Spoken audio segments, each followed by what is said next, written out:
Yo, welcome back to FamZone TV.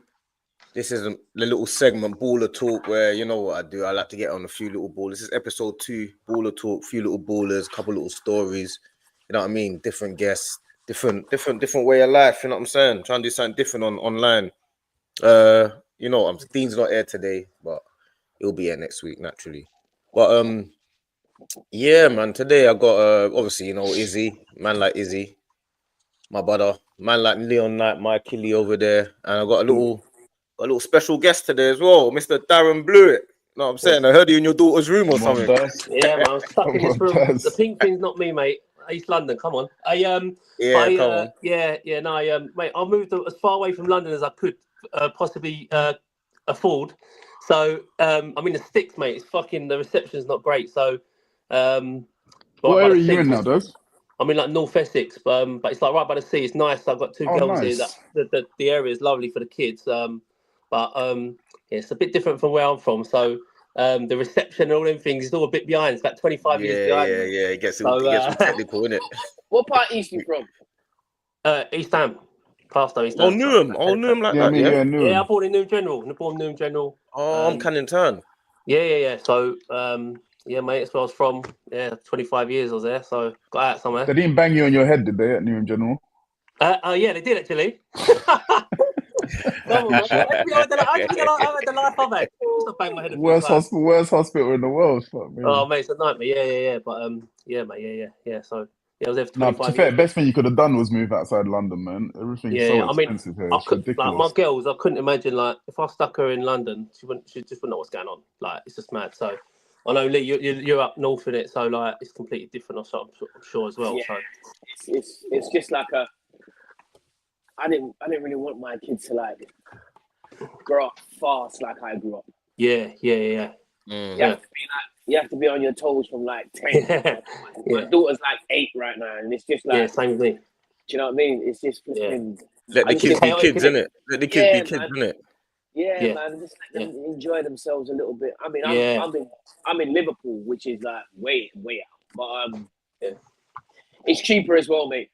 Yeah, definitely. That's it. That's exactly it. Where I'm as well.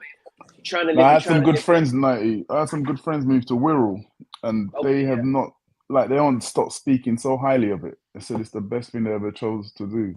Yeah, the Liverpool people would like. They take the piss out of them that kind of area, but I know exactly what you're talking about. Like coming from where we're coming from, flats, estates, and then you get up here, and for like 250 grand, got a garden that's big, and you're just like raw. Like, do you know what I mean? In London, that wouldn't even buy they wouldn't even buy a toilet. That's it. But it's so different because where I'm from, like, I got the countryside before I come into where I am. Mate, even up to like 7-8 years ago, driving through, I was like, fuck, there's some cows over there. Like, what's going on? What's going on? There's some greenery. What's happening? Where's the concrete? So it's mad, but it's just different, isn't it? So you adapt to it, and I love it here, so I'm happy, man. Do you feel like, that gets me into a little segue, do you feel like you would have, if you had moved out of London, you would have still been able to achieve what you've achieved, or in terms of football or life or anything? No. Listen, one thing I like in my upbringing in regards to where I'm from, I would never change that. Like, I was on the street early. So, like, we just played, like, the estate I was from. I lived in Barking for a bit, and then I went to East Ham. But the estate I was from, like, you'd go out and you'd have 70v70 football matches. Like, the whole estate, you'd have fucking adults playing with kids.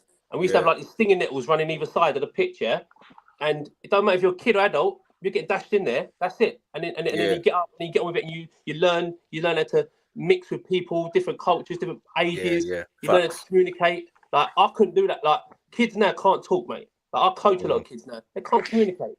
Like, where I'm from, the one thing I would never change is that. Like, that obviously is what it is like from the similar area. So it's like there's things going on, but that upbringing as a kid, like, you're playing football, I'll just run in, shut food in my mouth, and go back out and play football. Like, that was it.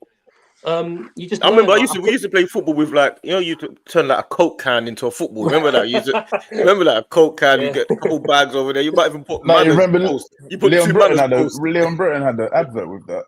Yeah. With the Leon coke did. can, he I had remember to. I think what he had to pretend to be gigs or something. Yeah, something like that. And he was doing. Yeah, I remember that. But yeah, no, I don't think so, because the kids I coach now who live around here.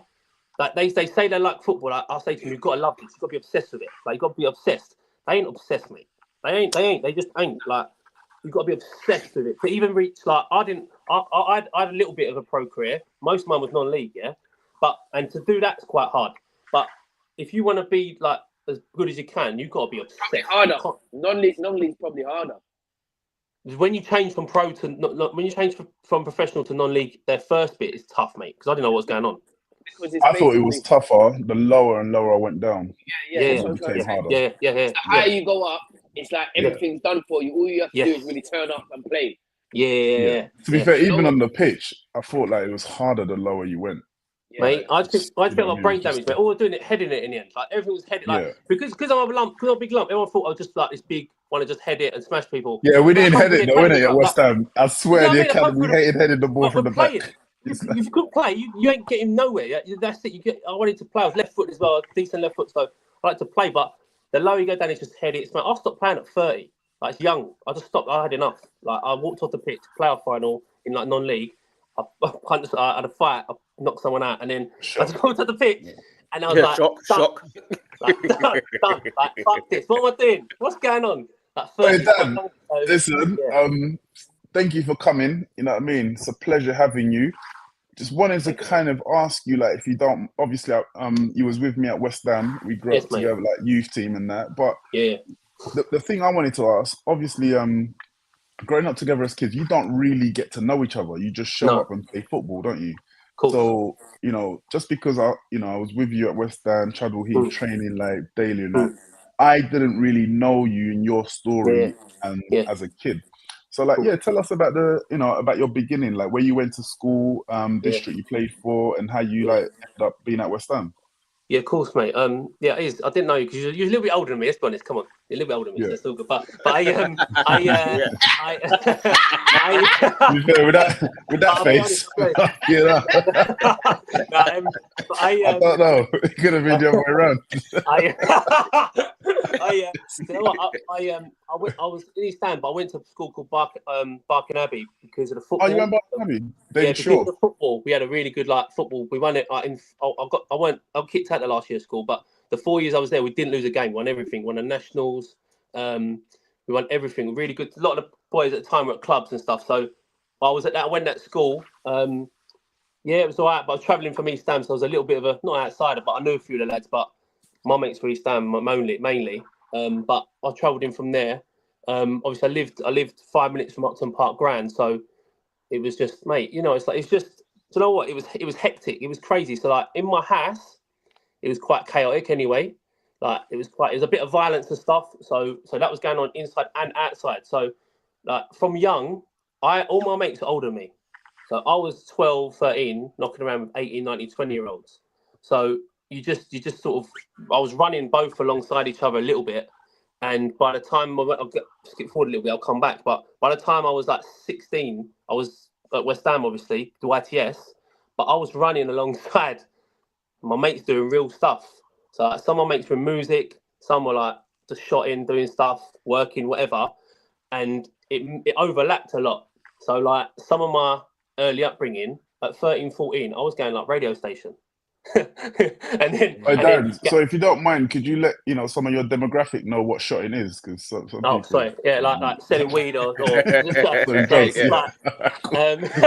it's like selling class A and B drugs, which is not great. So just stuff like that.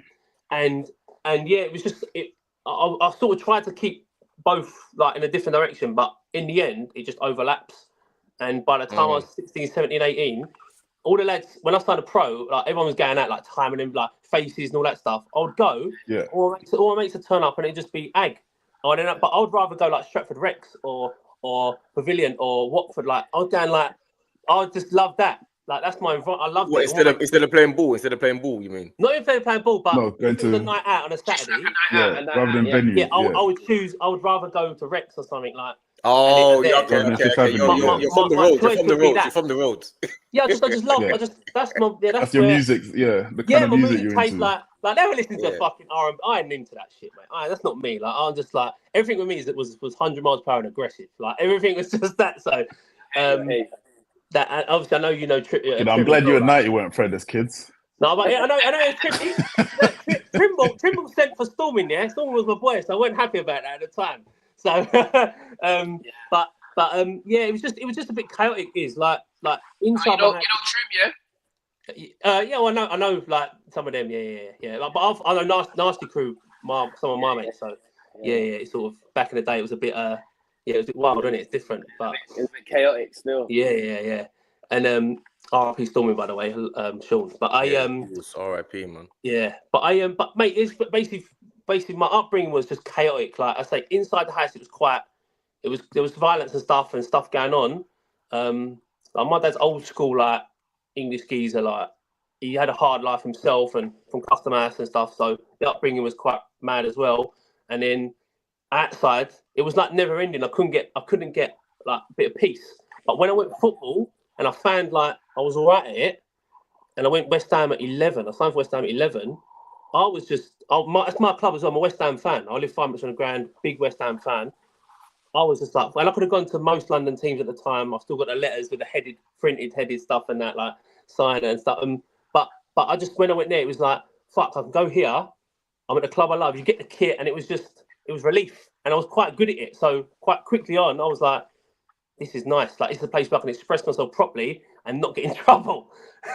You know? So yeah, that's sort of the early upbringing of me. And where I'm from. How did you balance that though? Like when you started getting a little bit older, how did you balance? Like, when did you realize that you wanted to kind of you were getting close to making it, or you're getting close to become professional and stuff like that? I think until you're like obviously YTS, when you get to 16, I think 16 in it, and then you get a 2-year YTS or whatever. I think when I got to then, I was training with the first team. Then I trained with the first team like 15, and I think Glenn Roeder was the manager at one point. I don't know if he was there then. I'm not sure. Was you there when Roeder was there? I can't remember. Yeah, when he took I trained a couple of times with the first. I think they got relegated. They had a really good team though, like Joe Cole and Canio and Canute. Yeah, that was when they got relegated. I was training with the first team then, and I thought I've got something here. And then Glenn Roeder was the manager at the time for a little while. He, I was training with him, and I got sent off in a reserve team game, just a bad tackle, and then I went back and played for the youth team on a Saturday, and I got sent off again, but it was shouting at the ref, shouting at the linesman. And they were like, and I went to the training Monday, and I was a bit like, I'd had my little bit of with the first team, so I'm a bit ego, like a little bit having myself a bit. And I walked in, and I thought I'm going to be training with the first team. He grabbed me up the wall, and he smashed me up the wall, and he was like, "Listen, you fucking dickhead." He said, "You've got a chance here." He said, "But you keep doing this shit, I'll fuck you off tomorrow. I'll fucking get rid of you." He said, "But you've got a chance." He said, "In 2 years, you could be playing for this first team." And I was like, right, okay. And although that was a kick up the arse, it showed me that they like me here, and also like there's something here. And I wasn't even a YTS then. So again, I was training with the first team early for me. So I obviously had talent, and that showed me that I was performing well. I was playing quite well, and I just it was going well up to 16, and then you get 2 years, then you get to pro at 18, and I've got it's actually a 2.5 year deal. So yeah, and then I signed my pro contract, and we went from there, which weren't all plain sailing, but yeah, I got a pro eventually. So yeah, that's what age group were you in, Daz? Who did you play with that made it? so it's weird because I'm in the middle of like you got a year above me is Anton and Elliot Ward and that, and a year below me was Mark Noble, Chris Cohen. I don't know if you remember him. But Mark Noble was the one below. But obviously, you must remember Nicholas Axford then. Yeah, Nick Axford. Yeah. Of course. Yeah, Nicky's Mark Noble's age.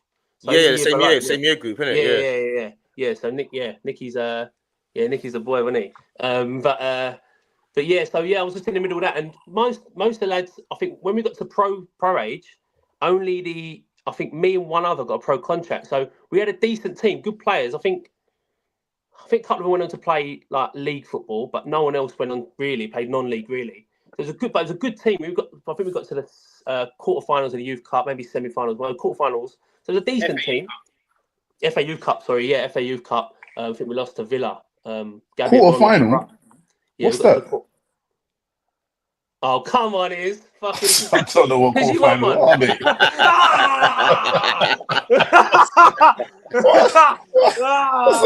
What's a quarter final? Listen, I was watching the one, but it's in black and white. I thought he was serious for a minute. I thought he was serious for a minute. Mate. What's a quarter final? He's Talking about about finals, one, mate. It's in black and white. It's in black and white footage, bruv. Come on. Talking about winners here, mate. Winners. Talking about quarter finals. So, all right, we had a good team, but not our brilliant team. Fair enough. So, but yeah, that's sort of that, and no one really kicked on. Well, I've done okay, but I didn't really. So yeah, that was the sort of age group, mate. As when you said, you know, your upbringing was pretty tough. Would you say you got beats growing up from your parents? Oh, mate, if I done, not big, but if I done something that it wasn't even naughty. If I done something that, like, well, I don't know if it's the same with you, but although it was quite rough, you had to be polite. Like, you had to say please, thank you. Like, you had or if I did, I'd get a whack, bang. Manners. Slap. Then we grew up black, bro. So yeah. It was a must. You're an angel in the house, innit? You're an angel in the house. You're a rascal outside of it, innit? But in the house. All my friends. Most of my friends were black anyway, so I was around. I understand. That's what I'm saying. So you grew up, it was similar. Yeah, most of my mates' dads were like, so like they do the same thing, like so I was bang, like whatever. But my dad went prison when I was 11 to like 14, 15. Oh, wow. So he missed them ages which are quite important for football because he went everywhere for a young man as well. For before and after, and obviously I've got a brother and sister, and my mum, like so I was 11. I was quite grown up with the people I was hanging around with, but still immature at 11. Fuck.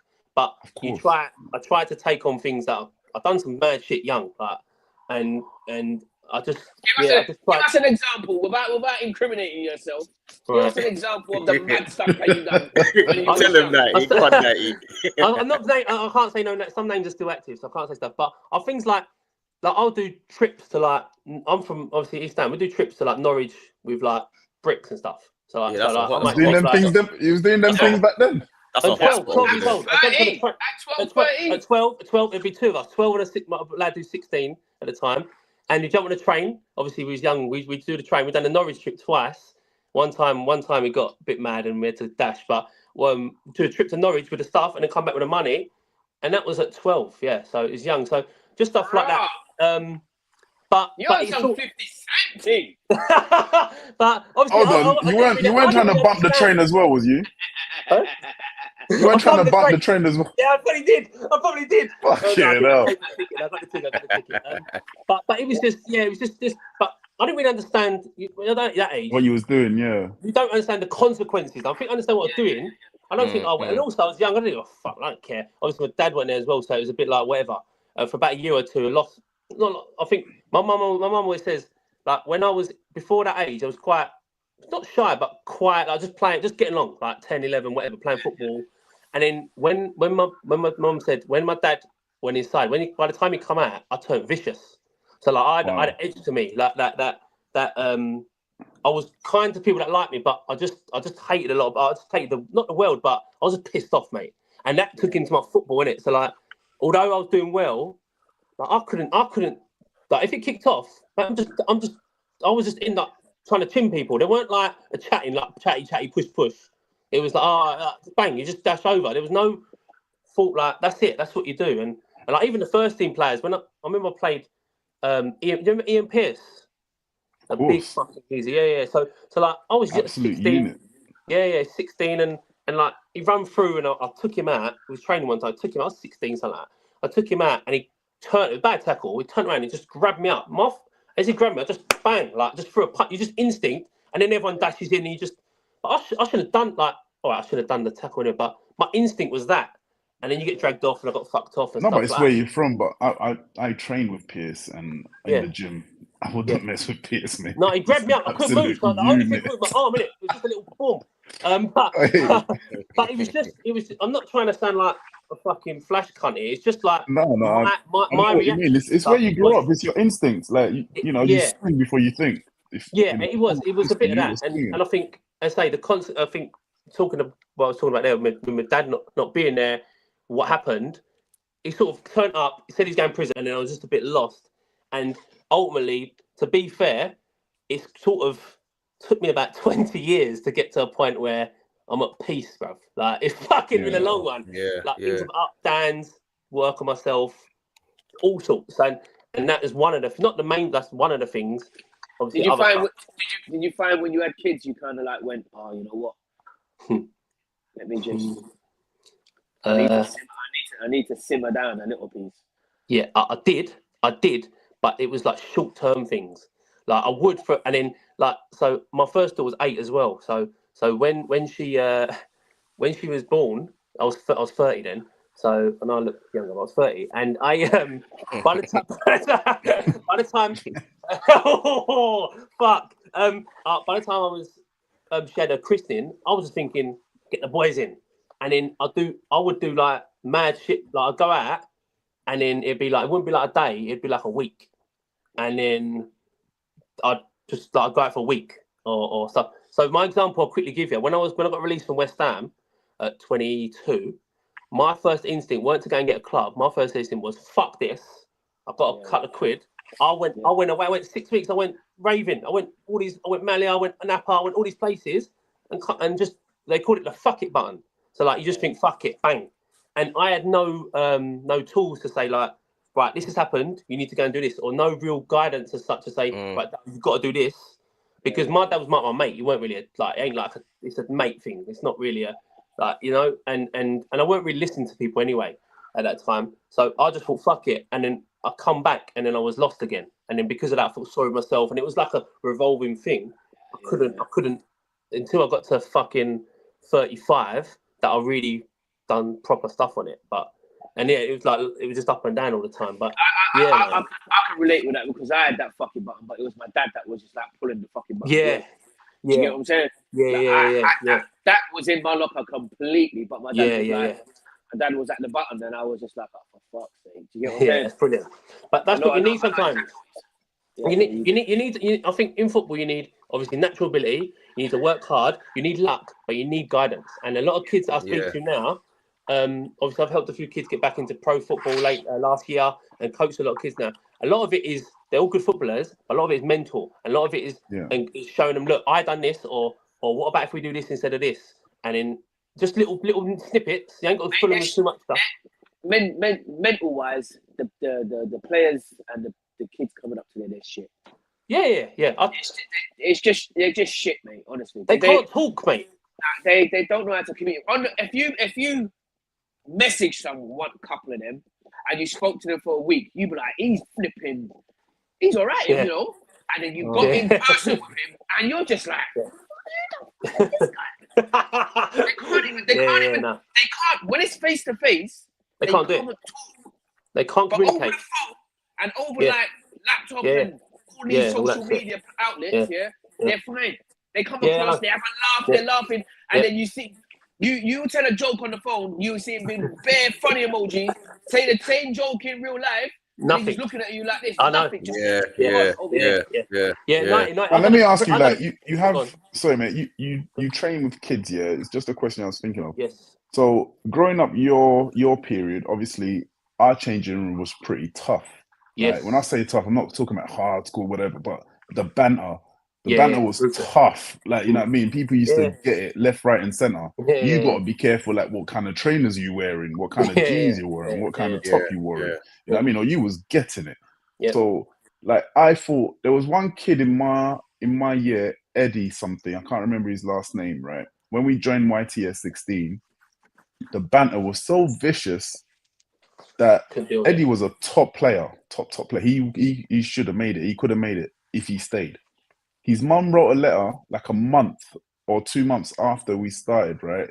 This guy was banging in goals. He could play any position. Said, my son can't come back in because he's being bullied in the changing rooms, right? And bro, everybody got bullied. You just have to stand up for yourself. Right? And Eddie couldn't stand up for himself, so he never came back. He never came back to training. He just gave up his football career. So I'm wondering, like, the kids you're training now, do you think they can handle that kind of banter, or would they just crumble? Well, the easy answer is no. But I'll tell you what, because when I done an off-season program, so before the pre-season started, I done a work with about I put it out to 16 kids, yeah? They turn up, and I made them do stuff that I would have done, yeah? So, like, what you're talking about there, when they turn up, yeah, it's not like, I'll just stand around. You have to all say hello to everyone, blah, blah, blah. You have to pick one of it every day. You have to pick the music, yeah? If it's shit, you tell him it's shit. You get the thingy. So you get little things going. I put them in the WhatsApp group, get them going. They have to do certain things. And then by the start, there was a bit, what's going on? By the end of it, mate, it was just turn up, banter. Like, they were trying, one of them wouldn't even say the word. He was trying to get me in a headlock. Like, it was just nice that you change that. And but our kids, if you speak to the majority, no. But the reason I say you can do it is because this is where, like, as a coach, like, I speak to Jamie Lawrence here the other day, and he says the same things, yeah, what I think, and we speak like the same things, mate. There's too many coaches that haven't been and done that process. Bro. Honestly, mate, I still the whole podcast on his own, bro. I swear, don't even start me off, but it's gone. But there's too many donuts here, like the laptop, the fucking YouTube coaches, yeah. But they don't know the process, yeah. So forget all the nicey cones, million cones on the floor. That they kind of take on the back foot and pass it 5 yards. So that's the reason why man wanted to make sure my footballers that have been there and done it on the channel, because I feel like there's a difference between going through it and thinking that you know the answer, because you sometimes go on. Yeah, spot on because look, all right, I didn't become a fucking 10-year pro, but I went through the system. I was there for long enough to understand the process. I got from a young age. I got beat up. I got slapped about enough. Got the shit taken out of me. Give it back. Got to the age where I had someone I could give the shit to.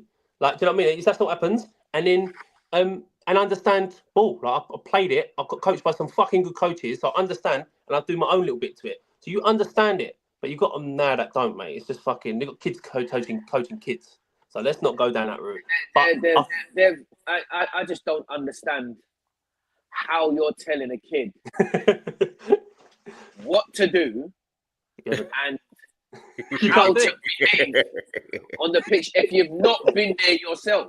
Lee, if you ask any of them, yeah, I went into Ipswich the other day and I asked them to do a demo, but we couldn't do a demo, mate. Like, I said, give me the ball, yeah, and it was just a simple like take on the back foot. It was a 3-person drill, middleman working, simple, yeah. Take on the back foot, pass it, set, go for the second man, yeah, simple thing.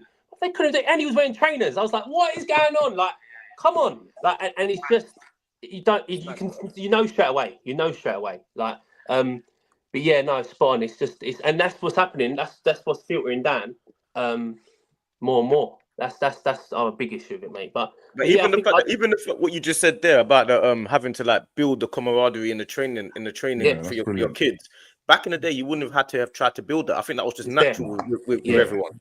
I think where I'm from as well, like from that area, obviously the teams were full of lads from the area. Yeah, I think I don't know what it's like. Where I am, but I don't know if it's like that, because that you are in your environment, yeah. So you can have it's natural. Then it was natural banter, and it was harsh anyway, and it was whatever. But it's like it has to be manufactured now. Like the kids, because you come down from the flats, your mate will be there, and you just go, "What's going on, bro?" And slap him in his head. He was like, "What you doing, bro?"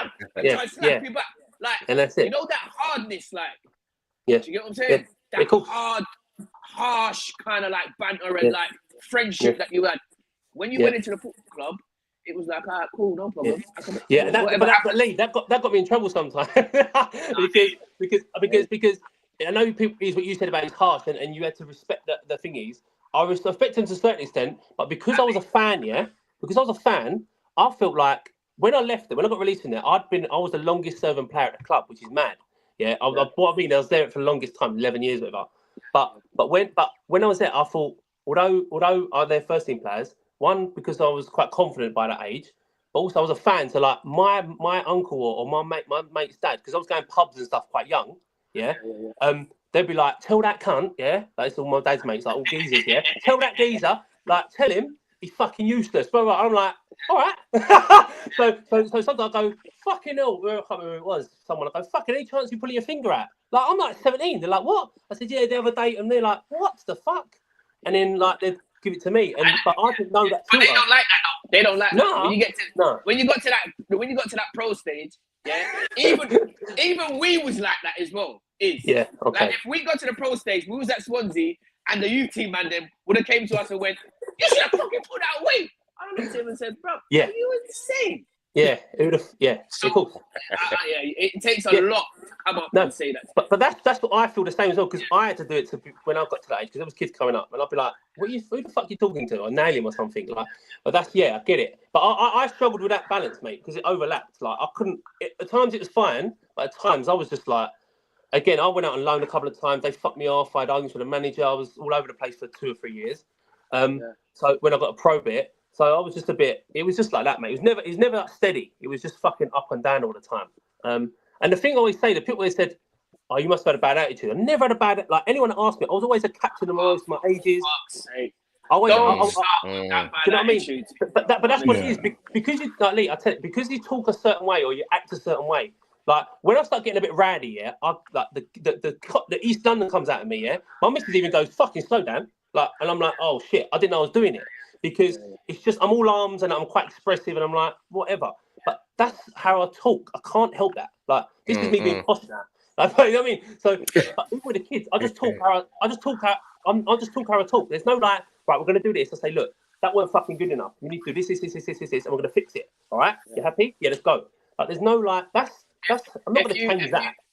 If you had confidence within yourself and you was able and kind of like brave enough to answer people back within that football community, and you had a little talent about you or whatever, you became this, oh, you've got an attitude problem. And you were just like, what is the attitude problem? What are you talking about? What are you actually talking about? Where's the attitude? Because attitude problem to me is a man don't turn up. But you know what they saw, though? I'll be honest with you, I can see it from their side because we grew up in an environment which was quite tough, and you don't really take it from anyone though growing up because you couldn't. That's what I'm trying to say. Right? So if you went into that, to a football environment where it was a little bit softer than what you're used to. You know what I mean? You could go in there and run the changing room, really. You know what I mean?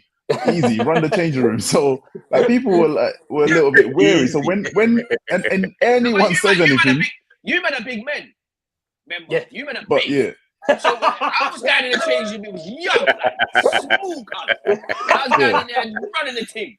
But it was just because like my whole thing was just like I was bigger than actually what I was.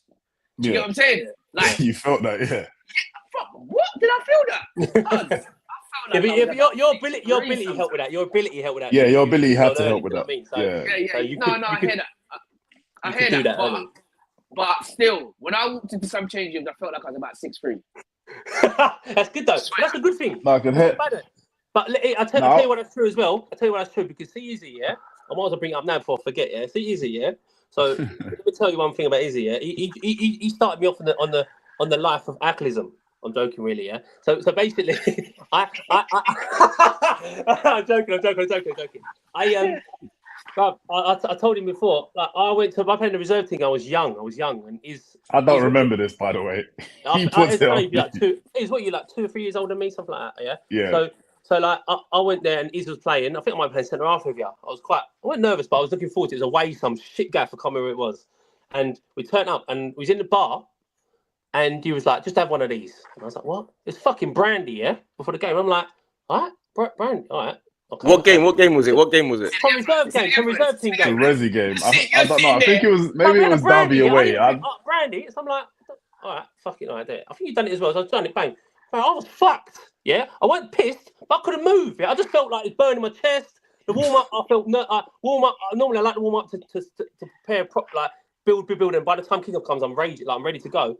I just felt burning. I kept going, like it's only one shot, but I was just like, oh shit, he ripped me off. Awful game. Terrible. What was I going to say? Let me ask you a question. Do you feel that when you obviously you're playing for West Ham these times, but do you feel like if there's anything that you could have changed that would have guaranteed that you would have played in the Prem and stayed there and stuff like that? You feel like there's anything that you could have changed or?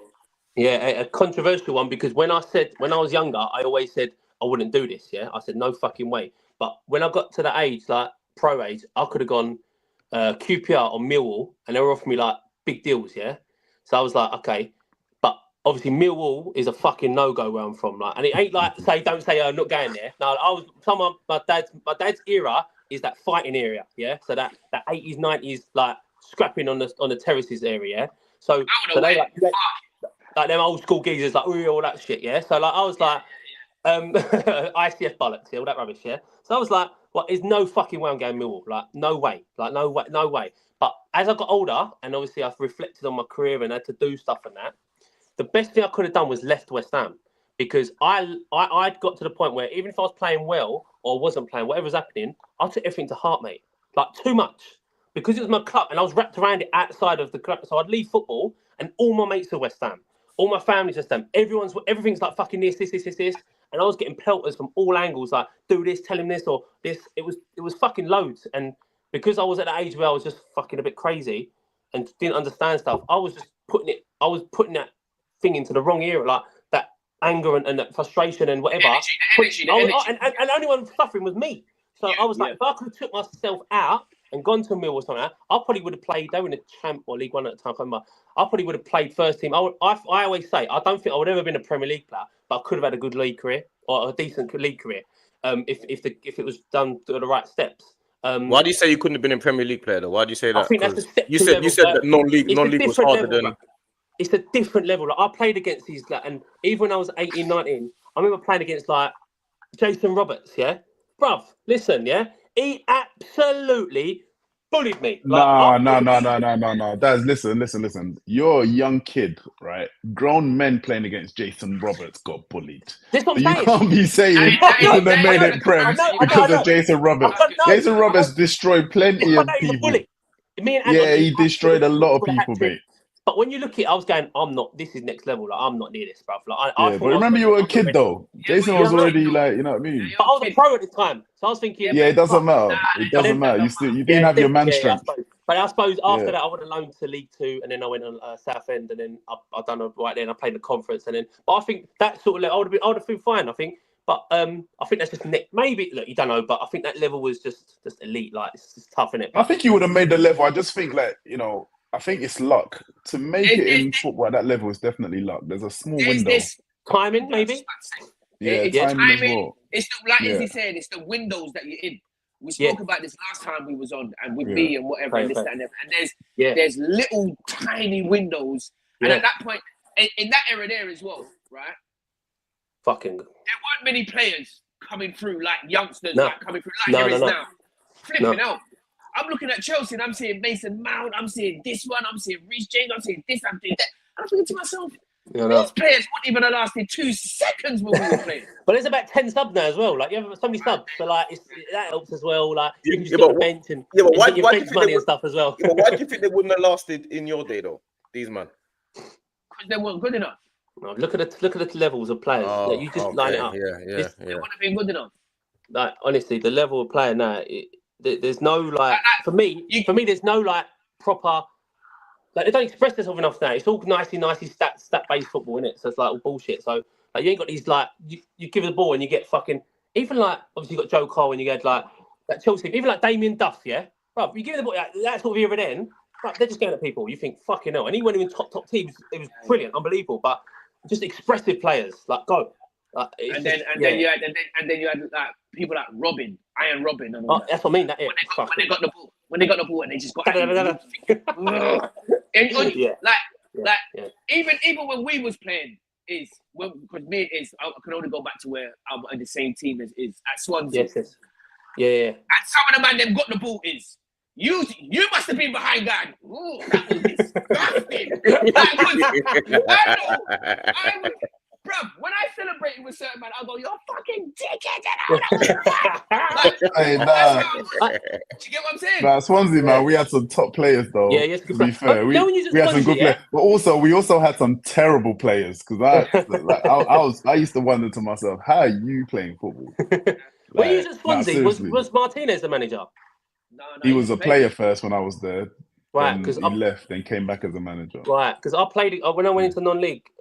First year into non-league, we got to the first round and we drew Swansea. We played Swansea, and Martinez was the manager for Billericay. I was only at Billericay at non-league in it, so it was a good draw for the non-league club. We played Swansea. We lost 2-1. It was close, 1-0 up as well. But, I can't remember if Brits was there. Gary Monk played. Like people Yeah, like Brits that. must have been there. Yeah, Brits must have been Yeah, there. I can't remember the Yeah, that striker was the as year well. I He scored left. Spanish one. Spanish striker scored a couple as well. I think. I can't remember. Yeah. But yeah, Nah, it's a good Robbie was a team. good guy, man. Good player and a good manager, great manager. Yeah. You know what I Okay. mean? Okay. Yeah. But what was I going to say? Yeah, just to get into a different segment. It said something about football and its recovery. You wanna touch on that a little bit? Because that's what. Yeah, of course. But Yeah, sorry, cool. D, before you go on about that, right? That Go on, recovery man, go on. thing. Let me go back to what Daz said. Daz, I don't remember. I'm joking. You talked about alcoholism, right? Like we're gonna get onto that. We're gonna get onto the alcoholism. You're trying to say I gave you brandy when we had a Resi game, brother. I'm joking. bro. I had maybe. And I would say was it Easy captain these times? Was Easy captain? Some leader you are. Some listen, leader I you would are. never have done. I don't know if I'd done that, but I remember. Listen. Let me make it clear. You've definitely done that. Okay, there's no bullshit. No. Let me say, I remember doing that. I remember having a drink. One game was Derby away. A Resi game. We got absolutely battered. Yeah. It was like I was going through. I think I just come back from an injury. Like Yeah. Glenn Roder was first team manager. I can't remember who was Resi manager. And like, I thought I should be in the first team, and I kept getting bombs, like going to play Resi, and my head gone. like my head had gone. Like you know what I mean? I'm like I didn't even want to play football anymore. So like after the game, he was saying, I don't know, saying this, saying that. Then actually, I think I might have been on the bench. So I went in the bar before the game, but I ended up starting. I don't remember, but got a drink at the bar. I think. I don't know. I can't remember getting you a drink, but you said I did, so I must have.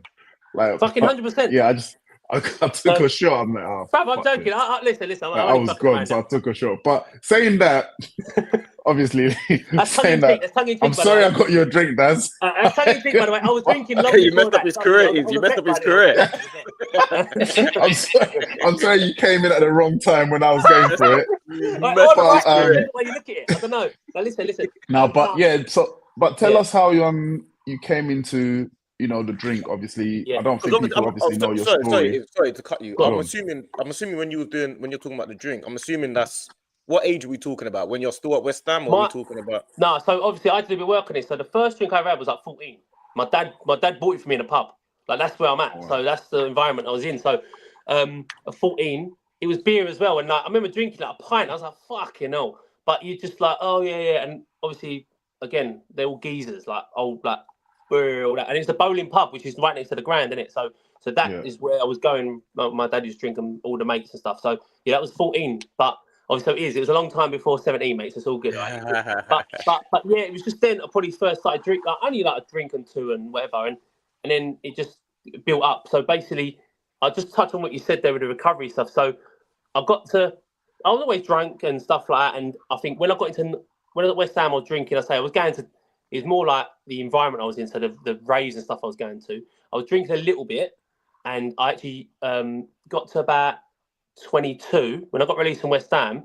Basically, I went straight into semi-pro football. So I'd gone from full time because I come back a week for the season, couldn't get a club, fucking amazingly. Like I thought I'd just walk in somewhere. Obviously, I couldn't, stupidly, and I just couldn't. I went from that. I fell into that semi-pro environment quickly. So you train twice a week, play on a Saturday. That's it. But you got a chance to they went out on a Wednesday as well. So then they went on. I know the full time does as well, but I didn't have the money for embassy and all that shit. Yeah, not that sort of stuff. So it was. I'd go out on a Wednesday with them, and then a Saturday, and then a Sunday. So it's like 2 or 3 times a week. So I'm thinking it's good though because the lads were good, and it was like the banter was quality, like good. I love that environment. So I was drinking 3 times a week, maybe, yeah. But it got worse and worse. I ended up doing 3 or 4 times a week, and then by the time I was like 30, mate, I was drinking like 5 times a week, and it just basically filled my time because I ended up doing shit jobs. And this is no disrespect to jobs I've done, but jobs I didn't want to do. My heart wasn't in it. I ended up having to get work because I wasn't a millionaire, fucking far from it. I'd wasted fucking 30 grand in about 6 weeks. So I spent loads of dough, and then I done loads of dough, and I had to get work. Like I need to work. So there was 2 ways I can do this, and I was like, do I go down this route? And I've done a little bit of naughty stuff, bad stuff, like selling or whatever. But that was just like little bits here and there. And then I think one time my mum or someone said to me, like, you need to get work, you get a job. So my uncle worked in like Ford's Dagenham, like in a Ford's, like a car Yeah, factory. the factory, innit? Yeah, we know the it. factory. Yeah. So I'm like, okay, let me try this. So I drove in there. I didn't have a clue what I was doing. I drove in there. I sat down. It's a night shift as well. I sat down. He found this place, and I was looking around, going, "What the fuck is this?" And it was just like engine blocks going around, like, and you have to just sit in the bottom and dot. Look at there's no damage on this thing, and then dot it, and then wait for another one. Dot it. The people have been doing this for 20, 30 years, mate. Like they were doing this for years. Sit on a line and dot this thing. Next one. Dot. I fell asleep after about 10 minutes. So I was like, "Oh shit!" I can't. Like, and 2 months later, don't forget, I was in a Premier League dressing room. So it's not like there's been a long time. I couldn't get my head around it. So I was like, what the fuck? And with that, it got progressively worse. So like over months and years, and then I was like, just to fill that gap of basically what I was doing in the end, I was drinking just to not feel like anything else. Just like that gap, I don't want to be normal. Like I've got to get through the day somehow that I'm off football, because I was still playing for every non-league team I played for. Obviously, some of you might know them, like Brentwood, Billericay, Harlow, Tanu. Good non-league clubs, but I could play and it was comfortable. Do you know what I mean? I was playing and it was quite. I could get through a game half cut. Do you know? So it was like, not that I'd drink a night before that much, but I could have a day off and then play and it'd be fine. Like it would be not a problem most of the time. And yeah, I was just filling them times with just drinking, mate, like loads. And then it got to like probably. Obviously, in between that, I was at Brentwood Town and there was a big fight in the town, and I ended up something happened, an altercation, and just I basically bashed someone out. Everyone fighting basically. Glass was involved, all sorts, and I got nicked, and then I went thingy, and thankfully the charges got dropped. So I was looking at about 4 years, probably two, and I was like, fuck. And for once in my life, I was like, when I got the call to say all charges have been dropped, I was like, fuck, like this could be a moment to sort it out. It didn't normally, but it gave me a moment to say, right, okay. And then this is the thing, that moment I still remember, because that night I went out and got pissed because I thought, for an hour I was relieved. I had tears in my eyes. I was so relieved. Yeah, at the time I was like, fuck, like I don't want to go to prison. I don't want to do that. But I was relieved, and then I thought I'd be all right, and then to celebrate that, I'd done that. So it showed without me knowing that there was an issue there, but I didn't even think about it, because all my mates were going out, but I was going out 2-3 days. They were going out for 1 day, and I was going all over the place. How drunk are we talking? How drunk are you getting in these 2-3 days though? Or 3 or 4 days drunk. So fucking drunk, yeah. Okay. And obviously people were using stuff as well. So like, yeah, like 3 days constant. Crazy. That's crazy. That's hard, man. Yeah. That's hard work. Obviously, people like, I don't know if it's a place to say if it's thingy, but people were using as well. So like that other drugs were involved as well. So that happened as well, and it just got fucking crazy quickly. So by the time I was 30, I would say I was a full on like alcoholic addict, bro. I was functioning, so I was working, but I was gone. Like every day I was nearly at it in the end. Like I go work, I could do stuff, drink, do that, and then go to work next day. Well, I couldn't do that before. I was just getting through things. But people close to me noticed it, but not enough to say, I don't know, I must have hit it enough to get away with it. They knew there was something there. But basically it got to like 34 or 33 through to 30. The daughter was born. And again, Lee, what you said, it calms you.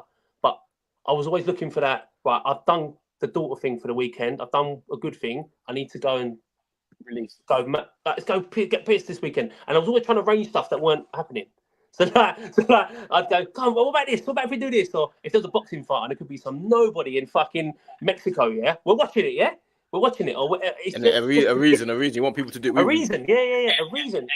Yeah, I was like, there's under 17s backstroke swimming in fucking in Tenerife. Let's go watch that. Some madness, yeah. So, but it was just that, and then by the time I got to 30, 34, I was banging trouble, like serious. Like obviously, my missus had enough and moved out with a kid, and then I ended up sleeping in a car, sleeping on the street. I sold the car for like 200 quid just to get mine. Like it was mad.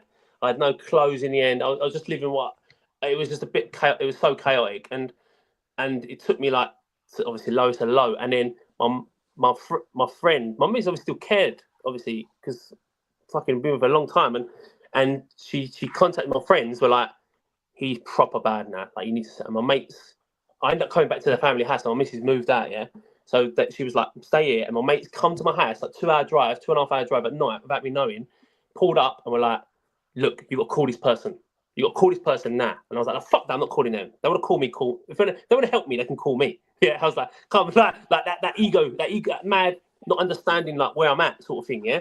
And it basically got to, it was the PFA, and it was a guy called Jeff Whitley, and it was to speak to a guy at Sporting Chance, which is a rehab centre, which is run by Tony Adams. He started it about 22 years ago, and the PFA fund people to go in there from different sports. So obviously the football, the Jockey Association, all these people. So I was like, all right, I'll speak to him. I didn't have a phone. Like I was using my mate's phone. I was like, yeah, okay. So I had to call them, and it was the first contact I made. Like where I actually thought I didn't think I wanted help, but I must have subconsciously think I'm reaching out somewhere here. I don't know, but let's see what they say in it. Like I'll only be there for a little while anyway. I'll come out and crack on. Let's just shut these people up for a little while. It was sort of that mentality, yeah.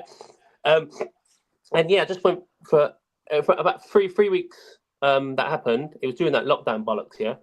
Which, by the way, I had a great time, mate. I was just drinking every day during lockdown. It was crazy, but it didn't help my fucking long-term thing. But yeah, I think for 3 weeks that happened, and then the 4th week I went into there, and it's a 4-week stay. Obviously for rehabilitation. They run it with health and fitness. So if it was just a normal rehab place, I think I would have struggled. But because it was for like ex or current sportsmen, and they run fitness and lifestyle with it, and you do gym and you do these other bits and pieces, and that's where I found like recovery. So I don't know how much, you probably don't know much like AA and stuff like that. So it's Alcoholics Anonymous, and you got NA, which is Narcotics Anonymous, all this stuff. Obviously I've done AA, and it started there, but it's mainly recovery. The main thing for me was structure. I lost structure. Like I didn't realize I lost structure. So important, yeah. So I was at 35 by then, but I lost it at 22. Like 13 years, I've just been on a. And you know what that was? That's football. Yeah. That's what I'm saying. From 22. The football is the structure that we have. You actually, because like we keep saying, our era, we lived it literally. Yes. So it was like that. We was in that lane. We was in between the lines, right? Yeah. And as soon as you come out of football, or you get released or something or whatever, and you come out of the line, bro, you are in a space where you don't even know what's going on. Yeah. And it's true. You get your ass wiped, didn't you? You basically get your ass wiped. If you want to do that, like it's there, your kit's there, this is there. That's why when I went to non-league, I was like, I didn't even turn up with a kit. I was like, what? And they were like, where's your kit? I was like, what? It was just, and then I got quickly used to that. But you get your ass wiped, and I didn't realize this is the thing, yeah. Although I said this, I was like knocking around with older kids, older lads and adults basically from young. I had that streetwise sort of mental. I'm not stupid. I know people and whatever. I can talk to people, but I was a kid still, yeah.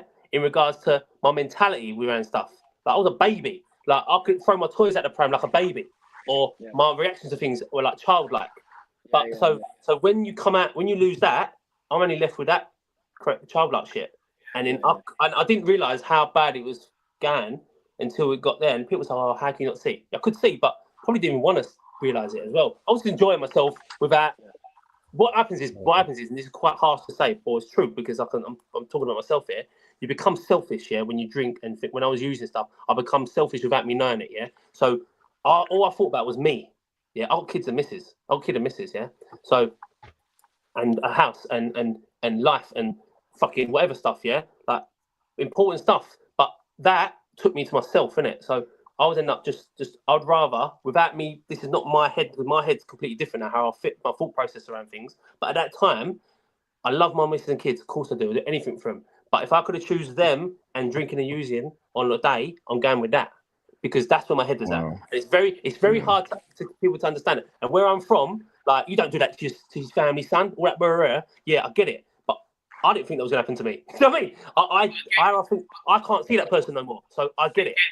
Again, like I'm going to say, that's also football. Because when you get into a line of something and you kind of like go, okay, that's me. Boom, laser. Yeah. You don't think about anything else. It's the same as the football.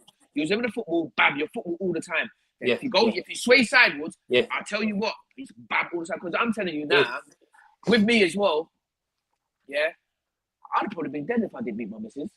Yeah. 100%. Yeah. 100%. Without a shadow of a doubt. Yeah, because before your misses, the thing that you loved was football, innit? So you got no love. There's nothing there to it's sort of say channel you, but also guide you. And just this is obsession. That's what it is, obsession. You are. This is why even to get any level, to get a professional level, people don't realize how fucking hard it is. Yeah, you have to be so focused, and that's why when people say to me, "Oh, you could have done better," yeah, I probably could have, but you know how fucking hard I worked to get to that. I was obsessed with it, geez. Like joke, like it was mad. And that's what it is, mate. The pro contracts didn't come just like that.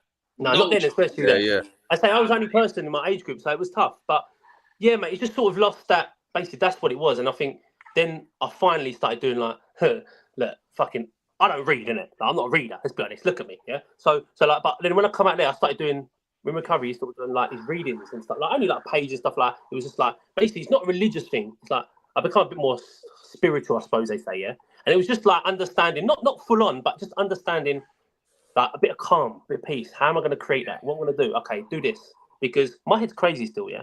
You might see me all arms and legs, like mate. I'm quite fucking animated with stuff. My head's still crazy, so I need to focus. I need some structure in my life. I need to know where I'm going with stuff. It's the It is the football. I know. Yeah, because you didn't realize that you was that you had the structure. But I feel like sometimes when you're like at that top level, some of these coaches they've seen it already. So the times where maybe you're not understanding why this guy is saying this or saying that, you're probably using those methods now with your teams now. That's exactly it. That's it. And that's this is it. This is why like where I'm at now. Obviously, I just finished off what I was saying there with the thing. So when I went through that thing, and started doing stuff regards to the 4 weeks and over the weeks. The first week was tough. Obviously, I sort of stopped drinking and stopped everything out. I weren't like since I haven't even. It's not like one of them shaky ones and all that. I just didn't whatever. But I finally started calming down and thinking, oh shit, like I'm fucking gonna lose everyone, everything. I finally realised it. And then I was in a place where they're going to show me, we're going to do this, we're going to do this. We're doing like classroom stuff regards to different things and a bit of writing and reading, going to these meetings, fitness as well in the mornings, get up. And this is what is structure based. I go back, 7 o'clock I'm doing that, 9 o'clock with that, 11 o'clock with that, 1 o'clock with that. We're having dinner at 5, no phones for 3 days. You only have phones for 2 days or something. I thought I was in prison. And in the 2 days, and then no TV until like 6 o'clock, all this stuff for like 2 hours, just all that stuff. Just focus on this.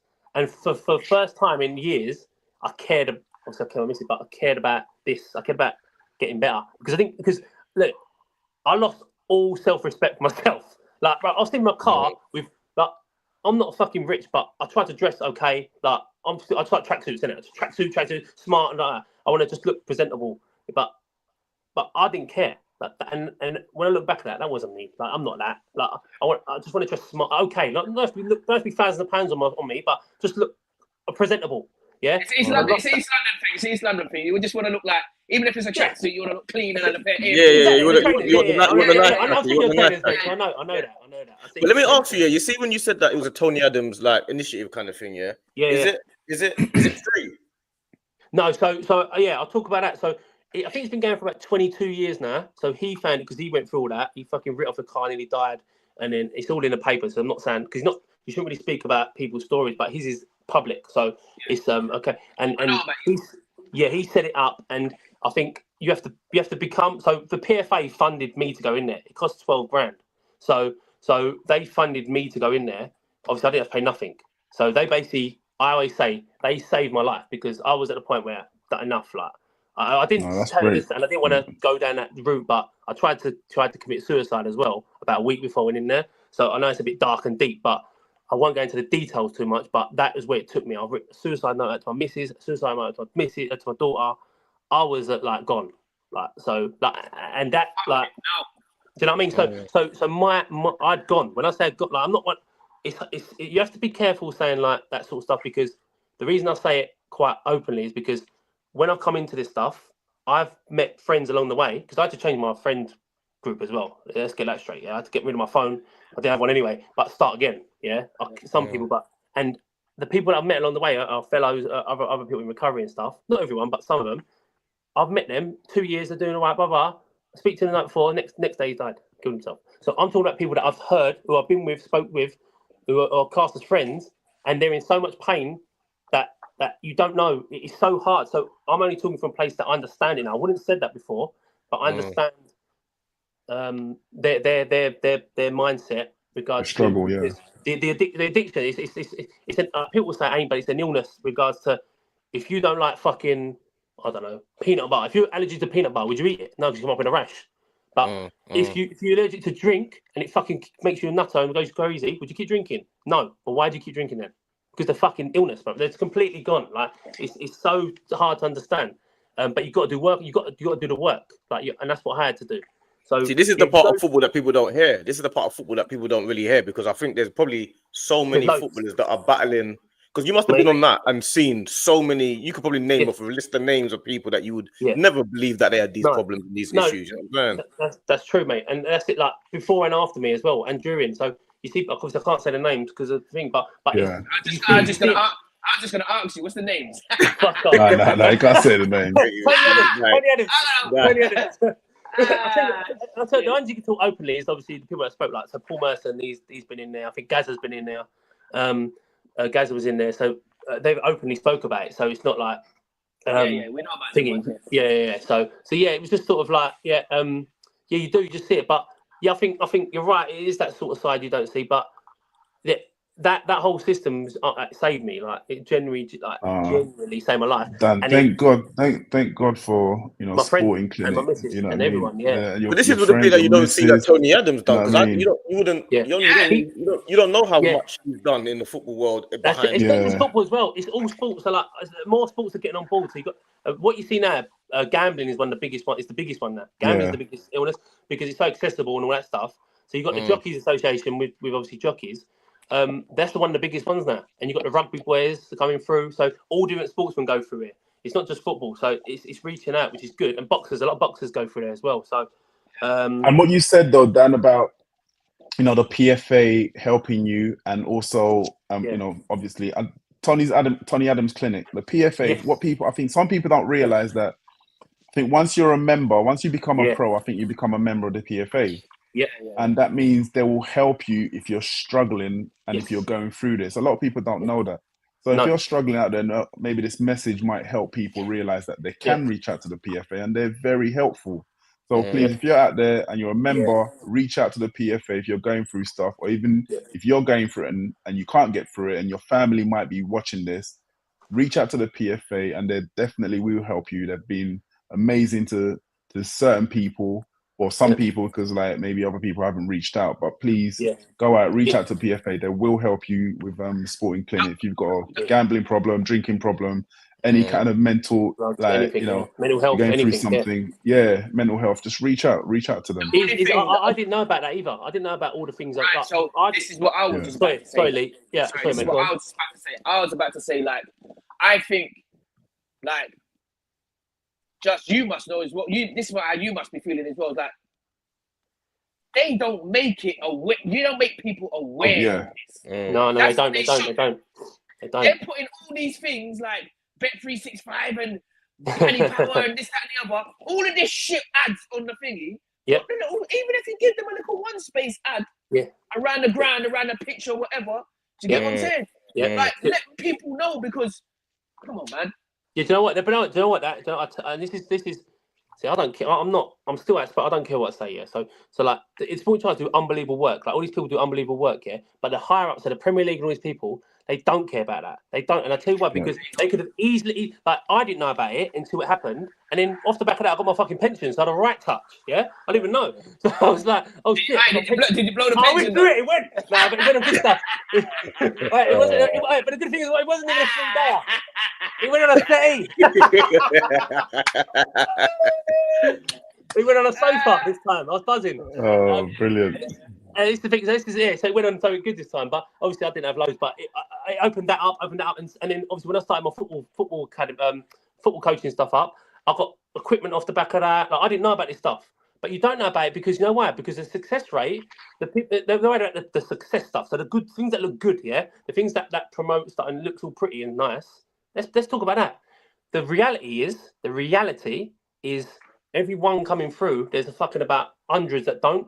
But that should be more spoke about than that, because, or at least spoke about more, because I've seen it, so I know. Yeah, I've seen it in my own eyes, and I speak to people, and I have spoken to people in the last four years that have gone through that who are similar age to me, who are fucked. Yeah, and then they've got the help, and then they've got a little bit of help, and they've been helped, and they've told someone, but they've only known through that person.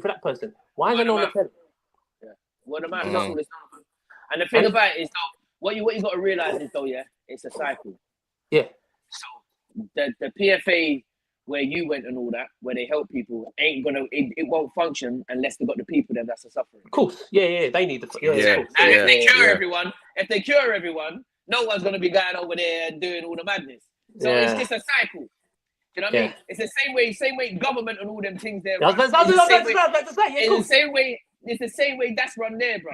It ain't gonna cure cancer because then it's done. You can't. But also, it's a funding situation. You just said it cost you you 15 grand for one person to go on for 4 weeks. Yeah, maybe I don't know. Maybe they don't want to be let it know that if they kind of advertise it, 100 people are gonna show up, and then their money's not in the bank. They're accumulating more wealth.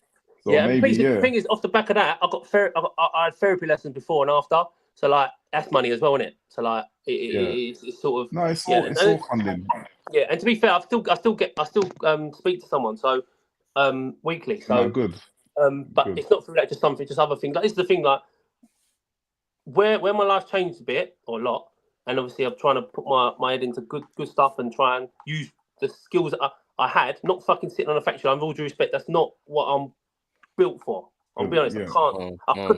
I've done it for long. I've done it for 5 years, and I mean, I was mental, but I was just in and out. This is what I know. I'm good at communicating with young adults, and especially and some younger pros as well, which I've thankfully been able to work with some good lads, and just be able to put that into something good. So like when I come out of the clinic after 4 weeks, this is quite funny. So before I went in, I had my missus. I didn't have a phone, so I had my missus' phone, and I was drunk one night, and I applied to be a firefighter. I didn't even know I'd done it, So I went into the clinic, and I put my missus' number. What are you drinking? God, awesome. I think in the end it was a brandy. It was Izzy's fault. No, I'm joking. It was I used to drink. No, I used to drink again. Desperados. Oh shit. That's got tequila in it or something. Yeah, that's it. But yeah, I just and I applied on it, and I put her number on there. And when I was in the clinic, the station manager rang her up, and she's like, "Hello," and he's like, "Yeah, my name's blah blah. I'm at Dovercourt Station. Darren applied for it," and she went, "What?" And she covered me a little bit. Went, "Oh yeah, sorry, he's away on work. He'll come back, and he'll call you when he's back next week." It was a week before I come back. So when I come out. One thing, obviously, coming out there was hard because before I went into that clinic, I didn't want to go in, mate. When my mates dropped me off, I was fighting it. I turned up, with like a carrier bag. This is mad, I turned up with like some clothes, some fucking clothes I don't even know, like a tracksuit. I don't know. And I had like my mates stopped over the shop and give me some Lucasades, Haribos, all this stuff. I turned up and they were like, "Well, you can't bring them in." I was like, "What?" And they were like, "You can't bring sweets in. Like you can't bring sweets in." I turned around, and I went over to my mate's car. I said, "Mate, you won't let me take my sweeties in? Take me home." They just fucking drove off. They drove off, and I was like, "Oh." And by the way, that's where my head it's like a childlike mentality now. And the reason I say that is because I kept saying sweeties. But I'm 36, 35 at the time. I'm using the word sweeties. What am I doing? So it was just like I just lost myself. So I was so resistant going in. When I come out, I didn't want to come out. I did not want to come out. I wanted to stay because I felt like something was happening. Like I just felt calmer, and I still was fucked, but I felt something's happened. I don't know what it is, but I like this. This is all right. And then when my mates had to pick me up because my missus wouldn't come, my mates had to pick me up. I told them 2 hours later than they're supposed to come because I wanted to stay longer. I was so they were pissed off when they found out about that, but got the traffic hard. But but it was just I didn't want to leave. So when I left, it was just mad. Yes, and the firefighter thing happened, and I was like. You just try and find your feet still. I was lost. I still had no work. I was trying to build relationships again, my missus and kids and that. And it was my kids. So I only had one at the time. And I was just like, what am I doing? She was still obviously weren't sure because how are you going to change in a month? Like mad city done. Like you're going to change in a month. And I hadn't to a certain extent, but I had a flip something where my eyes opened and I was working it. I cared. That's enough. I cared a bit. Right, let's crack on with this. and then I've done all the meetings and like 4.5 years now, so it's been mad. But no, well done, mate. Thank you, mate. It's I always throw it in. I always want a little thank you. I don't joke. No. Big up yourself. It's not easy facing. It's not easy facing your own battles and your own demons. The hardest thing to do is to be real to yourself, isn't it? That's the hardest thing to do. That is it. And the thing's opening up, and talking. Right, I had to write this stuff down. So you don't just talk about stuff you've done. You have to write down the shit you've done. So I don't know if you've done this, bruv. You write down some mad shit you've done. You write down something you've done that's mad, bruv. You read that back. I used to think that was normal. I was like, oh fuck, that's not normal. Like, I thought that was okay, and it's like, no, that's not normal. Like, you're running down the road with like your boxers on, chasing someone with a blade. That's not normal, mate. I was like, shit, like that's not normal. Okay, and you write it down and you work out why, and all this other stuff. It's just I don't know, opened up something, and then the firefight thing. I come out, and then I was like, oh shit. So I went up the station. I was still like 2 weeks out of the clinic, so about 6 weeks sober and stuff. Fine, but just a bit fucking all over the place a little bit.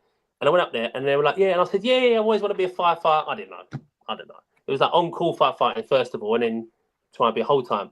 So on-call's like on-call's like, you do the same job, exactly the same job, like fight fires, car, everything, which I ended up doing for 3 years. But you work on it, like you put a certain amount of hours in a week, that's it. Like semi-pro, basically. It's basically like that. So, and I've done that, and then I come out, and then within fucking 4 weeks, I passed out, and I was an on-call firefighter. And within 2 weeks after that, I was on a house fire, and I'm standing at the top of this fucking fire. It's going mad, yeah. It's like fat truth, and I'm like 8 weeks clean or something like sober, like, and I'm putting this fire out, and I'm like crying. I'm like, I can't believe I'm doing this. Like, what the fuck? Like, I was nearly dead. The person in the house is thinking, why is he crying? Yeah. My kids are putting out the fire. I was fucked, yeah. But I was like, 3 months ago, I was like nearly dead. It's the harsh reality of it, but that's the truth. And then, what's going on? And then I got home and I was just like, fucking hell. And then just then moments happened, and then I've done it for 3 years, and then basically that's happened, and then I do things in the local school down here. Then I've done a few things like voluntary. I felt like at the start, because I wasted a lot of money and I've done a lot of bad shit. Like I didn't do, just wasn't a good person. Like in regards to helping people, I felt like to do some stuff for nothing, innit? That's what I felt like I had to do. So I was like, let me make this good for me, inside. So I've done voluntary stuff for a month or two and stuff, little bits here, sports stuff. And then ultimately, the truth of the matter is, I've got family to provide for. And I've lost time because I've wasted time, effort, money, everything, time especially, on being a prick where they need me more than anything. What is going to be your legacy, right? You're going to do this, you're going to be a good dad. You're going to be trying to be a good dad, and you're going to try to be a good partner, and you're going to try and leave them something, So I set this up and I put everything into this. Like I stopped everything. I just done my football thing, put everything into it.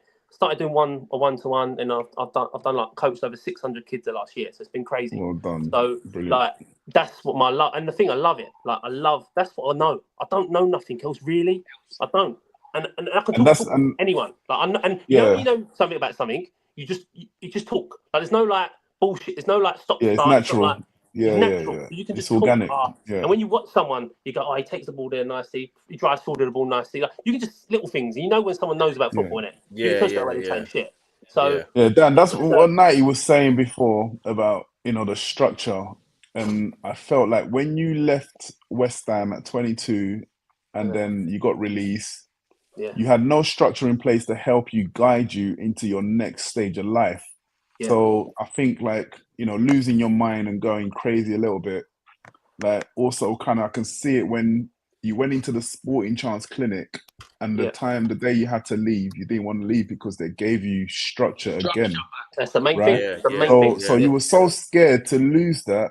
Yeah. Right. You were so scared to lose that you had to tell your friends that a different time to come and pick you up because you needed to keep that structure. Yeah. And now you've set up your own business. Like everything else in your life where you're keeping going, because obviously like your alcoholism is everyday battle. It's not you go for 4 weeks, it's an everyday battle. You have to work every day at it. Yeah. And so like now you've found a football like academy and it's giving you structure again that you put everything into. The firefighting thing, you being a fireman, that gave you structure. Yeah. And hopefully, just keep that structure and blessings to you and your family. Yeah, man. Hopefully it continues that you stay sober. Yeah, of course. Thank you, mate. It is. Structure's the main thing, man. It is because it's just that I know because Go on, like, sorry, mate. Go on. I was just saying because that is what it is. Because I do it myself, I want to do it a certain way, innit? Like I'm quite. Yeah. This is how I'm going to do it. I'm not going to do this fancy. I'm doing it proper, yeah. So we're going to do this. I'm doing this on Monday. I've got these sessions planned. I've got this. I know, and I like that. If I don't have that, I get aggy. Yeah. Like honestly, and I know it. I'm like, fuck. I need to do this. Why not got nothing planned for Wednesday? Oh fucking hell! Like, I can get like quick. So like shit. Okay, right. Let's go back to this. Okay, I've got this. I know exactly what I'm doing, and if I don't do it, I don't get paid, or I let someone down, or that it's now at the point where I do one-to-ones with certain kids, and I say young, 14, 15, and if I had to I think the club where I was at cancelled it, the 3G, because of the wind, they're upset about it now. So then if I don't do it, if I let them down, I don't do a session, I'm like, fucking hell, they're going to, like, they're gutted. It's not even about your mood anymore, because a lot of the time you're not going to be in the mood to be dealing with it. And you know what, mate, the man, it's true, and the man, not the best, obviously, get paid is a good thing, and doing something you like is a good thing, but the messages I've got of parents and stuff the last couple of months, honestly, I promise that it's mad, like, because I didn't do it for that, because I didn't know that was a thing, but when you get it, it's like, fucking hell, like, this boy's, when you're Connor changing their lives, Connor comes here, and he wouldn't even talk, like, now he's done sessions, he played a game the other day, he was getting people frown on the score, he scored a hat, I'm like, that's good, because then you see, because I'm a small town as well, mate. So when I walk around, they go, "Oh, there's the football guy." So when I'm with my daughter, I'm like, "Yeah," I'm putting my cap back to front. I'm like a boy. I'm like, "Yes." And with my daughter, I'm like young. I'm like, "Yeah, there's the football guy." Yeah, you got that confidence back. Yeah. That's like, and my daughter's like, "Yeah." My daddy's like, she's proud of her dad. You know what I'm saying? She's proud of her dad, bro. I think yeah, man. I think yeah. She's proud It's of nice. It's nice. That is a nice. I was just about to say it's football, bro. Football's a gift and it's a curse, bro. Yeah. Trust what I'm telling you, bro. Because look at the full circle you came around. You started off in football, you ended up stop now. It's true. Yeah. I'm telling you. Gift and a You curse. couldn't you done the whole fire thing. You done the whole fireman thing. Yeah. But it weren't filling enough. It's a gap filler. You didn't love it. Yeah. That's what I'm trying to say. See, when you do the football, I'm telling you now, it don't stop, bro. You have to do something. Honestly, you don't. You have to. Yeah. You have to be in some. Even us now look at us. We're still talking about football. Yeah. You know, when people ask me about football, I still have a love-hate relationship with it. I still say I hate football. I'm not in love with football. I hate football. That's because I really love it. Yeah. You know what I mean? But I'll tell people. I said I hated it. I said I hated it for years, but I didn't. I said I did. I said I did because I fucked it. It's like because I hate it hurt you. Yeah, football hurt you. And it fucking I hurt, like it's like an bird, isn't it? Like fuck you, like whatever. It's like a bird, but ultimately there's something there still, and it might be a little bit, and then it comes back, and it's like, oh fuck yeah, but I was either gonna do that or just become an MC. Like I didn't know what one I was gonna do because it come back round, innit? Like come back round. So I was gonna come back. I was come back on the road. I was gonna do these ciphers and stuff. All these young give us a little something then. Give us a little something. All right, give us a little something then. I need to warm up first. I need to warm up. Nah, man, the viewers are waiting. Put a creeper on up there. No, I'm joking. But you know what's mad? Like even like I love like my music's a big thing for me as well. Like I grew up on garage, but grime as well. Like early, like, the proper, like none of this nonsense now. Yeah, a proper like 2000 to 2003. Oh, fucking what a time, yeah. I had techniques, I had the record, I had like 1,000 records, I had so much stuff, yeah. And we'd go radio, stuff like that before, but I can't get them no more. It's a bit out of my price range in a minute because vinyl's gone mad again, yeah. It's gone crazy, so it's so expensive now. Oh, vinyl's coming back, yeah. Vinyl's coming back, yeah. And like Technic 1210s, which are the ones, they're like I had them. Oh man, I had 1210s. Yeah, 1210s were the ones, yeah. So they were like grand for the whole set. Now they're about 10 grand, bruv. Like it's mad. So, are you joking? Mate, I left mine in the house when I moved out. Are you joking with all my records? Something come back round. You better go get them. To fulfill the need, I went out and bought a CD mixer. I'm mixing now on CDs, bro. Oh, mate, Technics are top 10 packs. I'm going on eBay buying CDs now. Like, that's what I'm about. And just like, my bro. Mixing, like, Pay As You Go and Nasty Crews. Technic 1210s, you know. But yeah, mate, I gave everything away. All my records, white labels, I gave everything away. I don't even know the white labels. So yeah, it was that or that, mate. So I thought I'm probably a bit. Oh no, Wiley's 40, isn't it? 40, so I probably could have got away with it. But no, I think I'm past that, mate. I think I just listened to it now. Yeah, man. No, Yeah.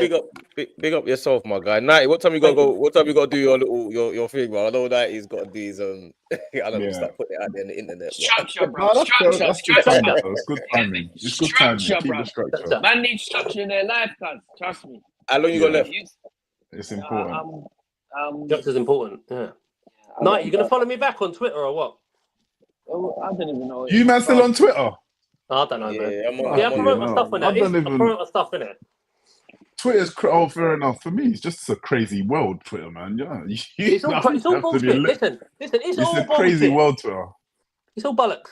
I didn't use Instagram until a year ago. I don't even know what I'm doing now. I just put things out there. I still don't know what I'm doing on Instagram. I put live videos on there. They go, "What? You're not chopping it up?" And I go, "Well, just fucking dash it out there. I don't care. If I'm swearing in it, I'm swearing in it. Like, what do you want?" Yeah, the edit. Yeah, this is me. People are talented, you know, with this editing stuff. Yeah, I know. Yeah. Yeah, people are talented, man. The Knicks, man. But no, do you know what I was gonna say? Do you know no, I appreciate your story, Dan. What I'll say is though, anytime you want to come on, we do this Thursdays. Feel free to jump on, bro.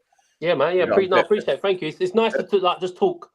Like I've done a few of these podcast things and all that. Like, and some of it's like I told one of these stories on a West Ham one, and it's a bit prim and proper. And there was no reaction. It was like they were so shocked, and then they were like, "Okay," because I can't relate to it. Like I was like, "Fucking hell." When I spoke to Iz, I was like, "I know Leon, I know yourself." So I was just like, I can just talk and just say. There's nothing like not that I changed my way I talk, but I can just tell them in it like it is what it is, and that's it. It's nice, man. I respect all you boys, mate. And it's fucking good to see you, mate. Honestly, when I see you pop up, I was like, let me message you, man. It's been a long time. I appreciate. I'm glad you messaged me, man. No, thank you. Yeah. Are you still with your same missus now? Yes, mate. Yeah, we're like. Oh, brilliant, man. Yeah. So we've got another kid as well. We've got another daughter, 2 now. Nice. Yeah, mate. 2 girls then. 2 girls, mate. Two girls. Yeah, I know. That's what I mean. That's why this is why I like part of it, and it's not really funny thing to say, but I say it like I've got to be here for them, innit? I've got to as well because I believe like a man's role is protect. You got to protect. You got to protect. Especially girls, got to protect, mate. For sure. I've got 3 daughters, so I know exactly where you're coming from. Bro. Yeah, it's mad. But the dancing thing's kicked off as well. Yeah. Oh, my dad fucking hell. Look, man, I've got you everywhere. I've got trophies everywhere. Fair place to your missus, you know. You know what I mean? Fair play to your missus. She's got one of these. She's got one of these. She got first place. Yeah, she deserves it. She deserves it, mate. No, she does, man. She's a diamond. And the thing is, I still can lose myself a bit and thingy. So, and the reality is that the closest people to you that get it, innit? Like, even if you're pissed off because they're there, innit? And it's not right. It's not right. And I still need to be better at that, to be fair. But learning it, you're learning, and ultimately, I'm like, it's my heart is in the right place now. And I care as before it's not, because we can all like, we've done this, all this fucking mathy, stupid bollocks. But like families, like your family, like missus and kids are what's going to be there in the end. Like, so the rest is really, really not irrelevant, but it's just things that happen. It's just part-time thing. Yeah. You know what I mean? Yeah. So, episodes in your life, bro. Yeah. Even if they like it or not. So we're there. But no. It's no, man. Thanks for having me on, boys. I really appreciate it. No, pick up yourself. Thank you, guys. Yeah, man. Well, thank you. Shout Izzy, shout me, shout Leon. Anytime you want to jump on the Thursday, we do this Thursday. Jump on, my bro. Send me your send me the your Twitter thing in it so I can follow you back. Because I see people follow me. I don't even follow them back. I'm so surprised you've been on the It's too big time. It's too big time. That is too big time. No. You did. Big time's never been me, bro. Yeah. Big time's never been me. Yeah, send me the link. Then I'll forward it on. That's fine. I appreciate it, boys. No, I love my boys. I love the reviewers in there, man. You lot, make sure you lot are liking, subscribing. Make sure you go and check out Darren Blew It. Make sure you go and check out Leon Knight. Check out Jay, hang on, sorry. I've got to say. Jay_kicks3 on Instagram. Get on that and just fucking follow it. Some realness. What is it again? Jay_what? Jay_kicks3 on Instagram. That's the main one because that's where the videos go out. And proper coaching, right? No nonsense. No. From real football players, it's different. You know what I'm saying? It's different. Big up my brother Durag, man. This has been a proper watch store. Big up you lot, man. Big up my brother. Yeah. And we'll see you next week. Thank you, man. Thank you, Chris. Yeah, Thursdays. Make sure you're liking, subscribing. You know what I'm saying? And real football players, real stories, real truth, hardships, successes, all of it, man. You know what I'm saying? So, my brothers, next Thursday, we'll see you lot. Bless, man. Later. Love my guys.